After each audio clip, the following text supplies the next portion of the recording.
मुंबई में अगले वर्ष महानगर पालिका चुनाव होने जा रहे हैं और सभी दल ने अपना कमर कस लिया है। सभी उम्मीदवार चुनाव के लिए तैयार हैं। हमारे साथ है वार्ड नंबर 90 की नगर सेविका डॉक्टर प्रियतमा सावंत जी। मैडम जी, स्वागत है आपका न्यूज़ मीडिया में। और सबसे पहला सवाल हमारा यही है कि 4 वर्ष हो चुके हैं, आपका अनुभव क्या रहा कि 4 वर्षों में?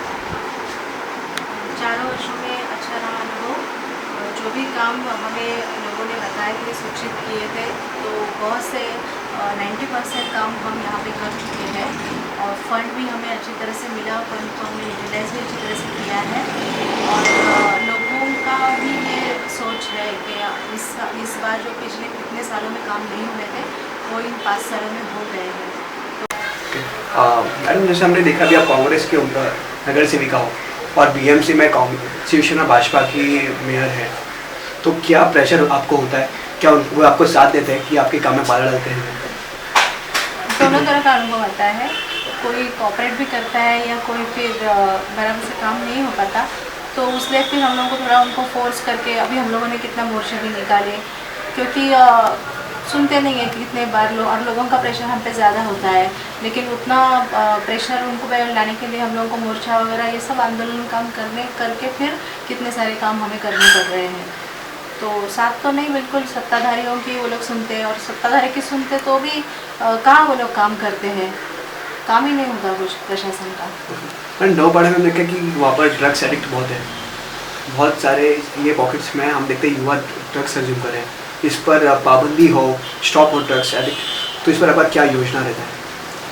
कैंपेन बहुत सारे हुए हैं यहाँ पे। वहाँ के जो वेलफेयर है नौपाड़े के, उन्होंने भी किया था, तो हमें भी इनवाइट किया था। फिर यहाँ के लोकल पुलिस इंचार्ज को भी उन्होंने बुलाया था और तभी हमने कहा था कि जो स्कूल और कॉलेज के आजू बाजू में जो भी ये रहता है स्टॉल्स वगैरह रहता है, तो उनमें हमें ये जानकारी मिली थी कि उसमें से बच्चों को मिलता है क्या क्या। तो वहाँ पे भी हमने ये किया था कि ऐसा जगह पे ऐसी सारी चीज़ें नहीं हो। पुलिस डिपार्टमेंट को बोला था कि इसके लिए सर्वे करने के लिए, और जो भी पुलिस को हेल्प रहती है वो हम लोग करते हैं इस बारे में। मैंने हमने देखा कि मुंबई में बहुत सारे नगर सेवक हैं जो 10th तक पास नहीं है, 12th तक पास नहीं है। आप डॉक्टर हो, तो इसका क्या क्या उपलब्धि बेनिफिट आपको हुआ है कि किस तरह से आपने लोगों के साथ संवाद किया?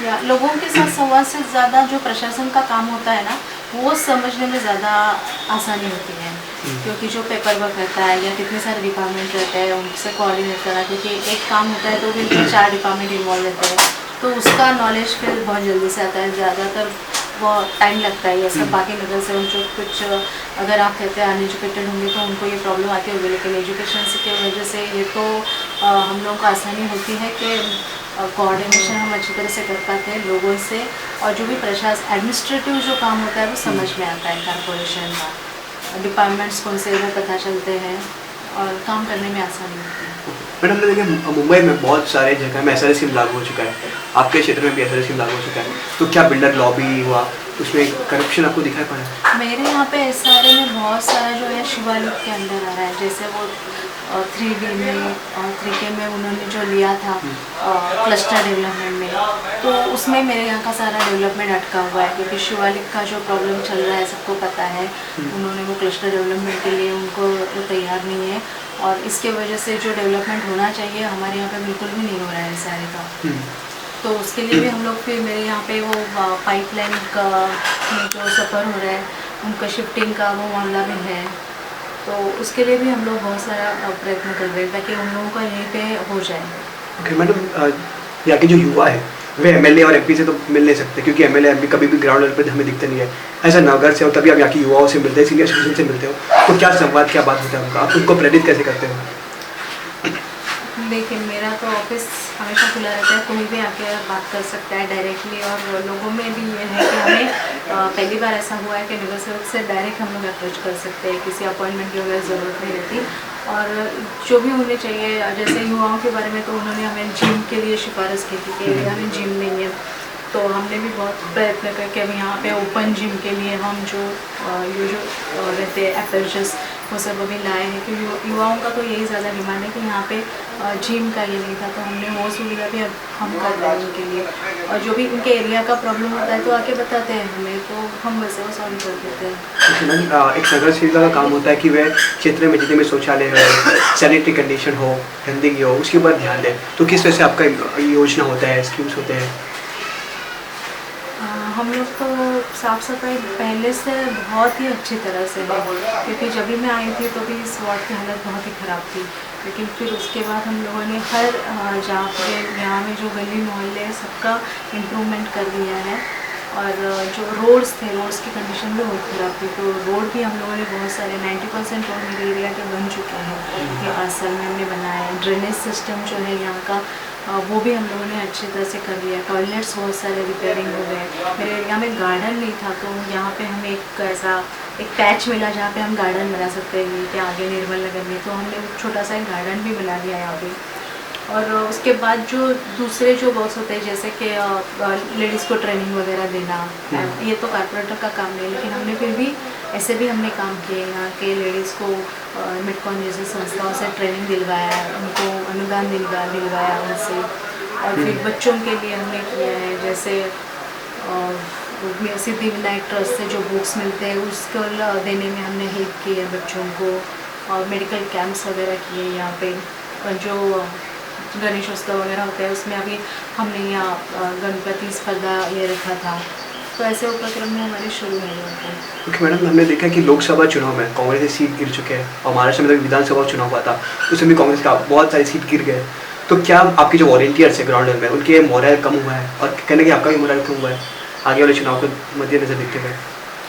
तभी क्या, जब भी लोकसभा के चुनाव थे तभी एक लहर थी, तो उस लहर में हम कह सकते हैं कि ये जो नुकसान हुआ है उसकी वजह से हुआ है। लेकिन अभी जो है लोगों को भी रियलाइज़ हो गया है कि क्या ये गवर्नमेंट कर रही है। और जो उन्होंने मुद्दे रखे थे, महंगाई का मुद्दा रखा, करप्शन का मुद्दा रखा, वो सब में वो लोग फेल हो चुके हैं। क्योंकि 2 साल नहीं हुए, उनके कितने सारे करप्शन आगे आ गए। उन्होंने महंगाई जरा भी कम नहीं की है, और लोगों के तो यही बेसिक मुद्दे थे। तो लोगों में अभी यही लहर वापस आ रही है कि कांग्रेस को ही फिर से आना है, क्योंकि कांग्रेस ही गवर्नमेंट चला सकती है। इसलिए हमें तो इस बार बहुत उम्मीद है कि कांग्रेस की ज़्यादा से ज़्यादा सीटें निकल सकती है इस बार। ओके मैडम, आपके क्षेत्र में कभी मुंबई कांग्रेस के बड़े लीडर हो, मिलिंद देवरा, प्रियदत्त जी, गुरुदास कामा जी, संजय निरुपम जी, यहाँ पर आते कभी? जी, मेरा ये जो हमारे कॉन्स्टिट्यूंसी है यहाँ के हमारे एमएलए प्रियदत्त मैडम जी हैं, और पिछले 10 साल से वो यहाँ पे रह चुके हैं। और बहुत अच्छा उनका काम है, उनका कोऑर्डिनेशन बहुत अच्छा है लोगों के साथ। और मेरे ऊपर तो उनका ही आशीर्वाद है। तो जब भी हम प्रोग्राम्स करते हैं, दीदी आती है, हमें इनकरेज करती है, और लोग भी उन्हें बहुत सपोर्ट करते हैं। मुंबई अध्यक्ष का भी सपोर्ट हमें रहता है। मैडम, आने वाले समय में आप जो चुनाव हुए तो आपका प्राथमिकता क्या रहेगा? आपका घोषणा पत्र, आपका मिशन और विजन क्या होगा? हमारे घोषणा पत्र में हम ये पहले तो ये चाहते हैं कि जो पानी है, हमारे मुंबई अध्यक्ष ने कहा है कि जो 24/7 ये लोग कह रहे हैं लेकिन हमें मिल नहीं रहा है, तो वो हम करेंगे। और जो पानी की जो सुविधा हम उपलब्ध करेंगे वो फ्री करेंगे, क्योंकि पानी के वजह से लोगों से बहुत सारे चार्जेस अननेसेसरी लिए जाते हैं, तो वो हम नहीं करेंगे। हम फ्री में उपलब्ध करने का ही करेंगे। और फिर रोड का जो है पॉटहोल फ्री रोड्स, उसके लिए हम करने वाले हैं कोशिश अच्छी तरह से करने के लिए। उसके बाद हेल्थ के बारे में भी हम जो हॉस्पिटल्स है जहाँ पे अभी सिर्फ इन्होंने हॉस्पिटल्स बना के रखे हैं, उसमें इक्विपमेंट्स कुछ नहीं है, डॉक्टर्स नहीं है, उस चीज़ पे भी हम लोग गौर करेंगे कि ये सारी सुविधा उपलब्ध हो।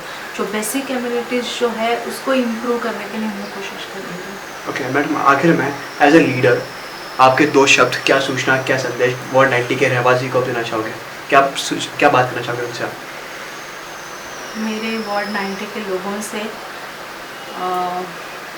मैं यही कहूँगी कि अगर आप चाहते हैं आपके लिए सारी सुविधाएं उपलब्ध हो और आप खुशहाल जीवन व्यतीत करना चाहते हैं, तो आप सब कांग्रेस को वोट करें, क्योंकि कांग्रेस के सिवा और कोई पर्याय नहीं है।